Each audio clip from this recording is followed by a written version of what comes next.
H.P. Lovecraft. 1. In my tortured ears there sounds unceasingly a nightmare whirring and flapping, and a faint, distant baying as of some gigantic hound. It is not dream. It is not, I fear, even madness, for too much has happened already to give me these merciful doubts. St. John is a mangled corpse. I alone know why. And such is my knowledge that I am about to blow out my brains for fear I shall be mangled in the same way. Down unlit and illimitable corridors of eldritch fantasy sweeps the black, shapeless nemesis that drives me to self-annihilation. May heaven forgive the folly and morbidity which led us both to so monstrous a fate. Wearied with the commonplaces of a prosaic world, where even the joys of romance and adventure soon grow stale, St. John and I had followed enthusiastically every aesthetic and intellectual movement which promised respite from our devastating ennui.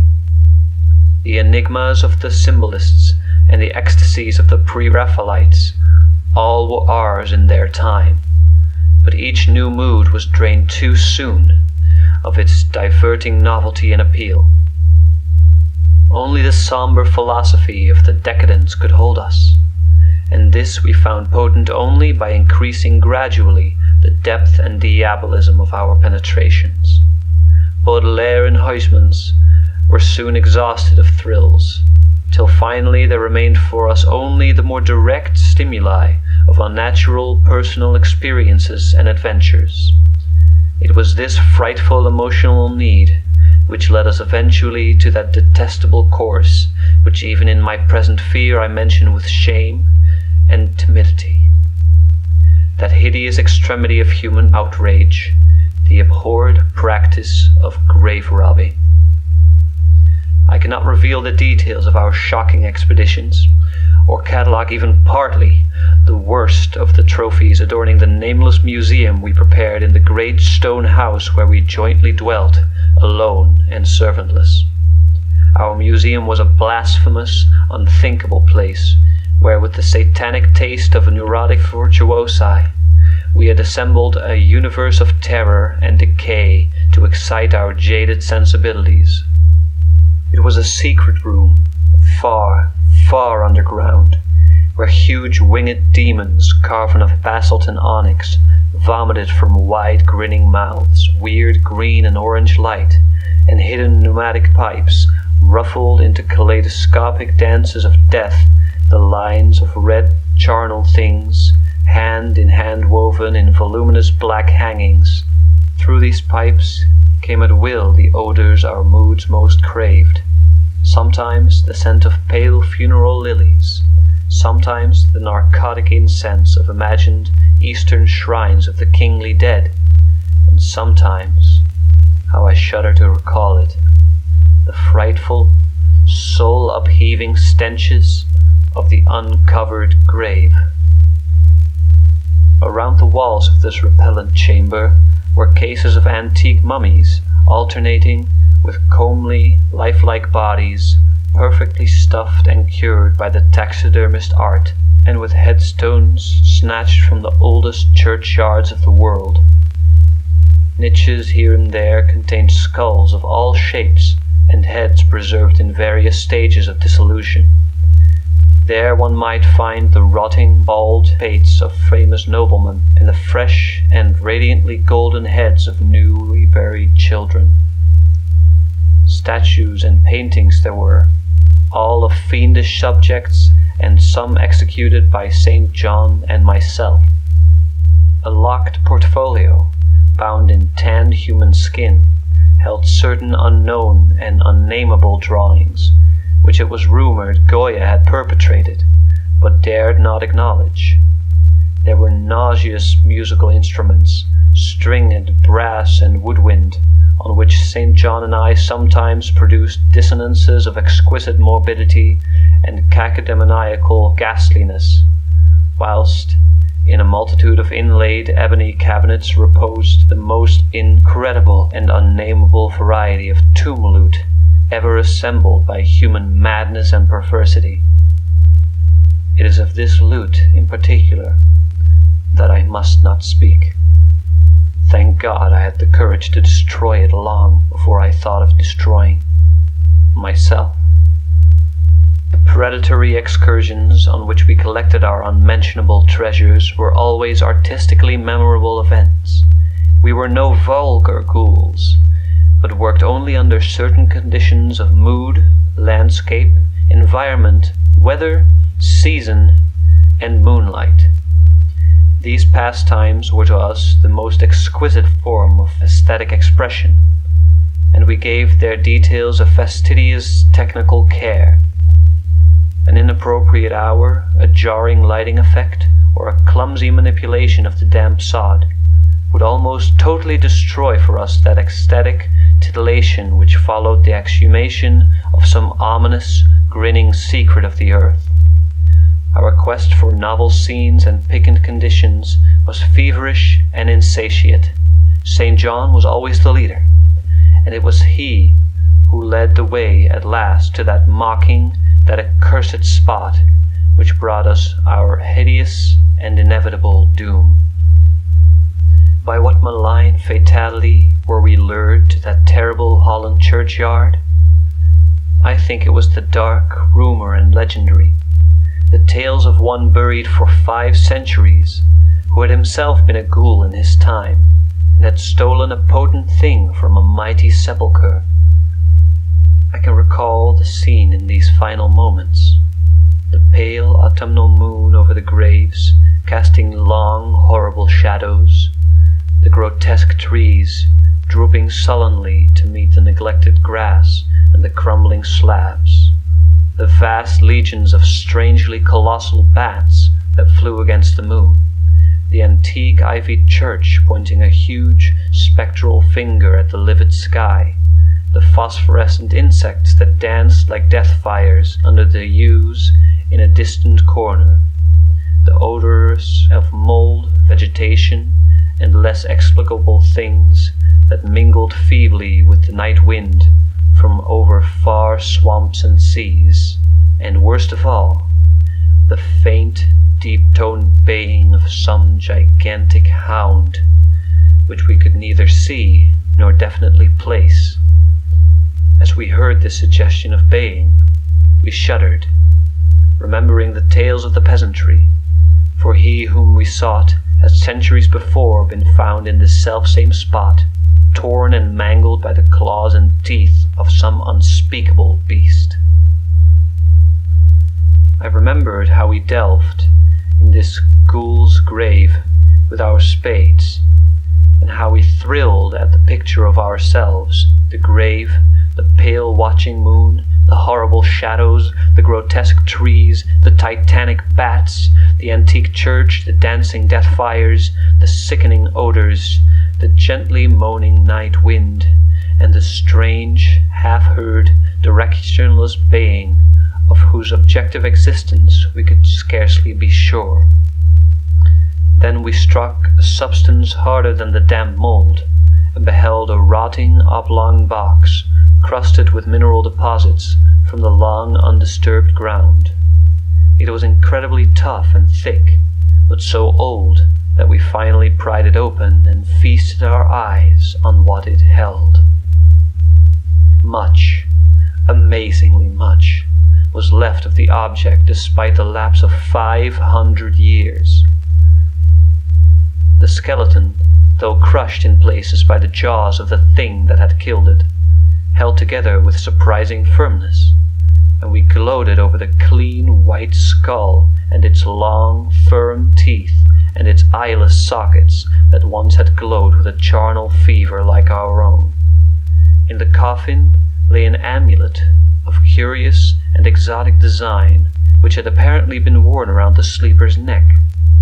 It was the oddly conventionalized figure of a crouching, winged hound, or sphinx with a semi-canine face, and was exquisitely carved in antique oriental fashion from a small piece of green jade. The expression on its features was repellent in the extreme. savoring at once of death, bestiality, and malevolence. Around the base was an inscription in characters which neither I nor St. John could identify, and on the bottom, like a maker's seal, was graven a grotesque and formidable skull. Immediately upon beholding this amulet, we knew that we must possess it, that this treasure alone was our logical pelf from the centuried grave. Even had its outlines been unfamiliar, we would have desired it, but as we looked more closely, we saw that it was not wholly unfamiliar. Alien indeed it was to all art and literature which sane and balanced readers know, but we recognized it as the thing hinted of in the forbidden Necronomicon of the mad Arab Abdul al-Hazred, the ghastly soul symbol of the corpse-eating cult of inaccessible Lang in Central Asia. All too well did we trace the sinister lineaments described by the old Arab demonologists, the lineaments, he wrote, drawn from some obscure, supernatural manifestation of the souls of those who vexed and gnawed at the dead. Seizing the green jade object, we gave a last glance at the bleached and cavern-eyed face of its owner and closed up the grave as we found it. As we hastened from that abhorrent spot, the stolen amulet in St. John's pocket, we thought we saw the bats descend in a body to the earth we had so lately rifled, as if seeking some cursed and unholy nourishment. But the autumn moon shone weak and pale, we could not be sure. So too, as we sailed the next day away from Holland to our home, we thought we heard the faint, distant baying of some gigantic hound in the background. But the autumn wind moaned sad and wan, and we could not be sure. 2. Less than a week after our return to England, strange things began to happen. We lived as recluses, devoid of friends, alone, and without servants in a few rooms of an ancient manor house on a bleak and unfrequented moor, so that our doors were seldom disturbed by the knock of our visitor. Now, however, we were troubled by what seemed to be frequent fumblings in the night, not only around the doors, but around the windows also, upper as well as lower. Once we fancied that a large opaque body darkened the library window when the moon was shining against it, and another time we thought we heard a whirring or flapping sound not far off. On each occasion, investigation revealed nothing, and we began to ascribe the occurrences to imagination alone, that same curiously disturbed imagination which still prolonged in our ears the faint, far baying that we thought we had heard in the Holland churchyard. The jade amulet now reposed in a niche in our museum, and sometimes we burned strangely scented candles before it. We read much in Al-Hazred's Necronomicon about its properties, and about the relation of ghouls' souls to the object it symbolized, and were disturbed by what we read. Then, terror came. On the night of September 24, 19 blank, I heard a knock at my chamber door. Fancying it St. John's, I bade the knocker enter, but was answered only by a shrill laugh. There was none in the corridor. When I aroused St. John from his sleep, he professed entire ignorance of the event, and became as worried as I. It was that night that the faint, distant baying over the moor became to us a certain and dreaded reality. 4 days later, whilst we were both in the hidden museum, there came a low, cautious scratching at the single door which led to the secret library staircase. Our alarm was now divided, for besides our fear of the unknown, we had always entertained a dread that our grisly collection might be discovered. Extinguishing all lights, we proceeded to the door and threw it suddenly open, whereupon we felt an unaccountable rush of air, and heard as if receding far away a queer combination of rustling, tittering, and articulate chatter. Whether we were mad, dreaming, or in our senses, we did not try to determine. We only realized, with the blackest of apprehensions, that the apparent disembodied chatter was beyond a doubt in the Dutch language. After that, we lived in growing horror and fascination. Mostly, we held to the theory that we were jointly going mad from our life of unnatural excitements, but sometimes it pleased us more to dramatize ourselves as the victims of some creeping and appalling doom. Bizarre manifestations were now too frequent to count. Our lonely house was seemingly alive with the presence of some malign being whose nature we could not guess, and every night that demoniac baying rolled over the wind-swept moor, always louder and louder. On October 29, we found in the soft earth underneath the library window a series of footprints utterly impossible to describe. They were as baffling as the hordes of great bats which haunted the old manor house in unprecedented and increasing numbers. The horror reached a culmination on November 18, when St. John, walking home after dark from a distant railway station, was seized by some frightful carnivorous thing and torn to ribbons. His screams had reached the house, and I had hastened to the terrible scene in time to hear a whir of wings and see a vague black cloudy thing silhouetted against the rising moon. My friend was dying when I spoke to him, and he could not answer coherently. All he could do was whisper, "The amulet! That damn thing!" Then he collapsed, an inert mess of mangled flesh. I buried him the next midnight in one of our neglected gardens, and mumbled over his body one of the devilish rituals he had loved in life. And as I pronounced the last demoniac sentence, I heard afar on the moor the faint baying of some gigantic hound. The moon was up, but I dared not look at it, and when I saw on the dim-litten moor a wide nebulous shadow sweeping from mound to mount, I shut my eyes and threw myself face down upon the ground. When I arose, trembling, I know not how much later, I staggered into the house and made shocking obeisances to the enshrined amulet of green jade. Being now afraid to live alone in the ancient house on the moor, I departed on the following day for London, taking with me the amulet after destroying by fire and burial the rest of the impious collection in the museum. But after 3 nights I heard the baying again, and before a week was over I felt strange eyes upon me whenever it was dark. One evening, as I strolled on Victoria Embankment for some needed air, I saw a black shape obscure one of the reflections of the lamps in the water. A wind stronger than the night wind rushed by, and I knew that what had befallen St. John must soon befall me. The next day I carefully wrapped the green jade amulet and sailed for Holland. What mercy I might gain by returning the thing to its silent, sleeping owner I knew not, but I felt that I must at least try any step conceivably logical. What the hound was and why it pursued me were questions still vague, but I had first heard the baying in that ancient churchyard, and every subsequent event, including St. John's dying whisper, had served to connect the curse with the stealing of the amulet.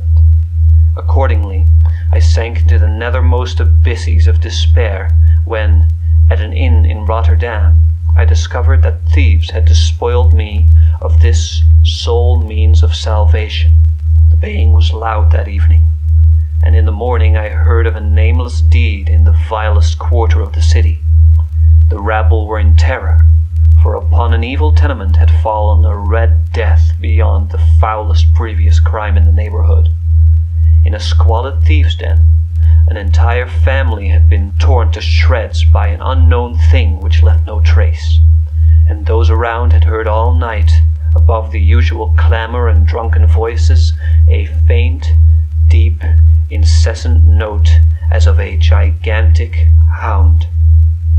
So at last I stood again in that unwholesome churchyard, where a pale winter moon cast hideous shadows, and leafless trees drooped sullenly to meet the withered, frosty grass and cracking slabs.